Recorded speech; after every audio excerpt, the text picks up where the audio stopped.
Nggak usah khawatir apa itu ribut-ribut wush. Saya sudah pelajari masalahnya. Tidak ada masalah. Saya tanggung jawab nanti wush itu semuanya. Dari mana duitnya? Dari mana duitnya? Dari mana uang itu? Uang itu dari uang rakyat. Uang itu dari pajak. Uang itu dari kekayaan negara. Ojo ngaco omongan itu. Tanggung jawab saya, tidak usah ribut-ribut. Tapi kan Pak Prabowo mengakui sendiri pada akhirnya, lewat uang siapa? Uang rakyat, uang pajak kita. Kok KCIC yang rugi, yang bayar negara? Negara kan duitnya dari pajak, duitnya kan lu juga. Berarti lu sama gua disuruh patungan, bayar kerugiannya KCIC lewat pajak kita. Mau Anda patungan, mau. Padahal dulu pas bangun, gua nggak dapat bagian tuh dari proyek 110 triliun. Lu juga nggak dapat bagian.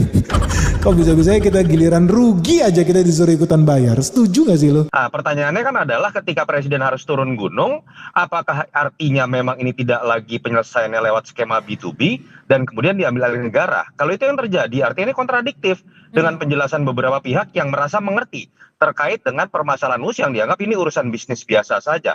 Dan ketika itu terjadi, ini kan terkait dengan pertanggungjawaban terhadap uang rakyat. Makanya kita harus mencegah semua kebocoran. Kebocoran itu bukan hanya urusan korupsi. Kebocoran itu bukan sekedar masalah tidak efisien dipakai oleh pemerintah daerah. Kebocoran itu salah satunya harus kita cari juga akar-akarnya dalam proyek-proyek seperti WUS, dalam proyek seperti IKN. Yang paling penting sebenarnya kan adalah bagaimana mencari akar masalah. Lalu kemudian kita belajar dari pengalaman presiden sebelum, rezim sebelum, kepemimpinan sebelum, mana yang bisa diteruskan dan mana yang tidak. Jadi saya sekarang tanggung jawab WUS. Tanggung jawab moral seorang presiden itu terhadap rakyat. Karena yang dipakai uang rakyat, pajaknya rakyat, bukan pajaknya Jokowi saja. Jadi yang paling penting kan sebenarnya adalah fungsi presiden, itu salah satunya adalah menjadi pemimpin administratif, mengelola uang yang disetor oleh masyarakat supaya efektif dan efisien. WUS itu semua public transport di seluruh dunia itu jangan dihitung untung rugi enggak. Hitung manfaat enggak untuk rakyat. Di seluruh dunia begitu. Ini namanya public service obligation. Ini bukan konsekuensi dari pidato hidup Jokowi, bukan kan?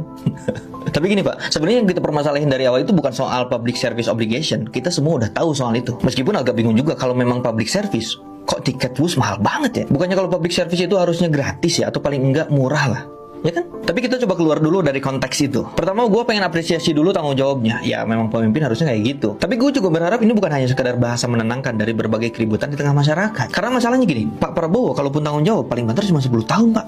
Itu pun kalau menjabat 2 periode. Sedangkan utang WUS itu 60 tahun baru beres. Itu pun kalau kebayar. Kalau enggak, masa iya Indonesia mau kayak Sri Lanka? Kalau memang mau dibereskan, ya dibereskan juga dugaan markup dan dugaan korupsinya.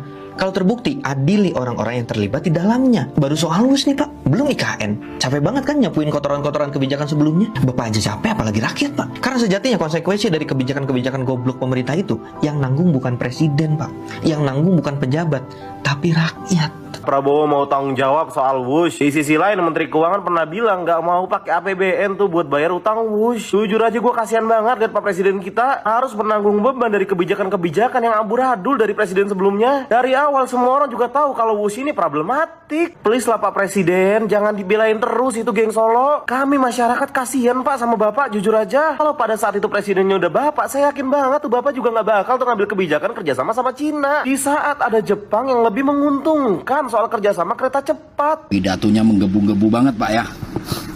Justru pidato Bapak ini justru membingungkan Menteri Bapak sendiri, Pak Purbaya. Kemarin Pak Purbaya menyatakan menolak ya, membayar itu proyek kereta WUS yang memakai APBN. Karena udah jelas proyek kereta api itu adalah bisnis to bisnis kata Luhut ya. Kata Pak Luhutnya itu bisnis to bisnis, bukan mengatasnamakan negara di awal, tapi begitu di akhir kenapa harus pakai APBN? Sekarang Bapak seolah ingin apa ya? Blunder sendiri sih. Kalau menurut saya blunder, Pak Presidennya blunder. Di satu sisi menterinya suruh bekerja secara bagus dan melakukan hal-hal yang membela rakyat. Tapi nyatanya Bapak Presiden sendiri menyatakan akan bertanggung jawab. Tapi terakhirnya yang nggak enak, Pak. Ya kan?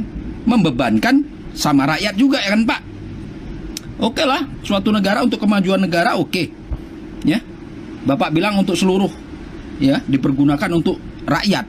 Tapi apakah proyek itu, kereta Wus itu dinikmati oleh seluruh rakyat Indonesia, Pak? Yang jadi pertanyaan.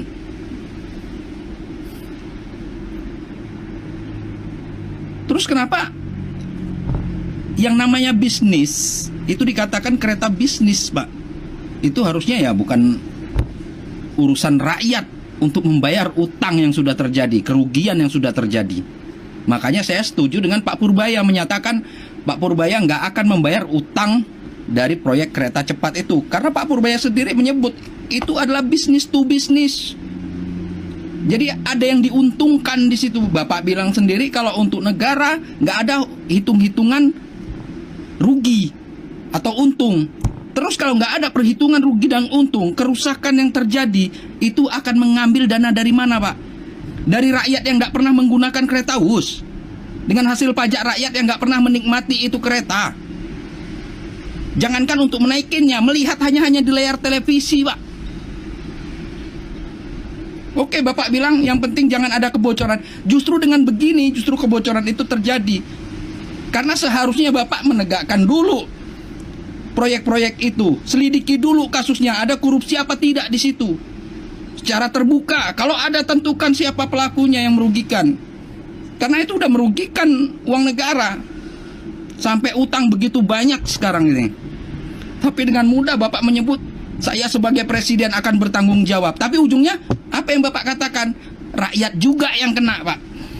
Rakyat yang tidak pernah menikmati apa itu kereta Wus.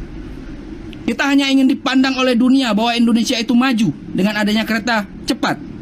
Tapi Bapak di lain sisi tidak mengindahkan apa yang dirasakan masyarakat kecil dengan kenaikan-kenaikan pajak. Sementara rakyat gak seluruhnya bisa menikmati itu kereta. Tapi dengan bangga Bapak mengatakan itu tanggung jawab saya. Saya curiga Bapak seolah-olah ada yang dilindungi dari kasus-kasus seperti ini.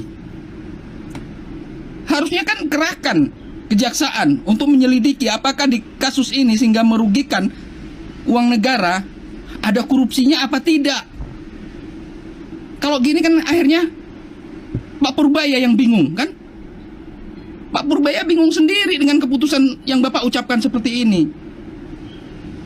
Jadi di suatu sisi Pak Purbaya ingin menjalankan tugas dengan benar, tapi di sisi lain Bapak justru menutupin kesalahan yang ada di proyek tersebut, Pak. Miris aja kayak saya lihat seperti ini. Sikit-sikit Bapak mengatasnamakan rakyat. Sampai proyek Wus saja Bapak bilang tanggung jawab negara. Untuk menutupin kerugian, yaitu dengan uang pajak rakyat. Sementara rakyat kecil gak pernah menikmatin dari apa yang sudah dibuat oleh negara yang kebijakan yang telah lampau, yaitu Pak Jokowi. Sementara menteri di masa itu sudah mengatakan bahwa proyek ini gak bisa diteruskan. Tapi Jokowi tetap kekeh ingin melakukan itu. Sehingga sekarang semua rakyat harus nanggung gitu, Pak. Miris banget. Jadi kadang-kadang saya sebagai rakyat kecil juga bingung atas kebijakan yang Bapak buat seperti ini. Di satu sisi kemarin Pak Purbaya sudah melakukan tindakan yang bagus. Tapi dengan mendengar pidato Bapak yang seperti ini, saya yakin Pak Purbaya sendiri bingung dengan tingkah Anda ini, Pak. Gimana harus bekerjanya Pak Purbaya kalau seperti ini? Tapi yang jelas imbasnya ya tetap aja rakyat kecil yang kena, Pak. Bapak nggak lihat di pedesaan gimana jalan-jalan yang seharusnya mereka lalui tiap hari, berlobang, lumpur. Tapi Bapak malah mementingkan kereta Wus yang tidak seluruh rakyat bisa menikmatin. Apa ingin dianggap negara Indonesia ini, wah udah canggih, ada kereta cepat. Sementara rakyat tersiksa, jalan di kampung itu gak bisa dilewatin. Saya ingin menjelaskan ada dua logical fallacy yang menurut saya hati-hati untuk kemudian diutarakan, dan menurut saya makanya dalam kementerian teknis atau misalnya oleh BUMN terkait harus dijelaskan secepatnya. Yang pertama tadi terkait dengan bagaimana uang ini melalui uang apa. Tadi Pak Prabowo jelas loh mengatakan uang rakyat, uang pajak gitu ya. Dan itu saja harus ada penjelasan.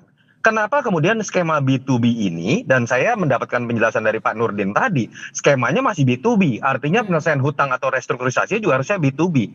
Ketika betul misalnya yang digunakan adalah APBN, uang pajak rakyat, transparansinya seperti apa dan argumentasinya seperti apa. Tadi sudah dijelaskan bahwa itu bisa berpotensi bermasalah secara hukum. Kasihan Pak Prabowo begitu. Yang kedua, kalau dikatakan ini dari efisiensi. Efisiensi itu berasal dari apa sih? Efisiensi itu berasal dari pemotongan TKD salah satunya. TKD itu adalah hajat hidup masyarakat di daerah. Loh kok seenaknya kemudian mereka sudah ngirit menggunakan DAU, DAK, DBH, lalu kemudian digunakan untuk sesuatu yang sebenarnya dianggap sebagai bentuk perencanaan yang salah. Yang harusnya bebannya itu bukan di negara, bukan di daerah, bukan rakyat. Tapi oleh yang namanya BUMN yang sudah dikelola dengan antara.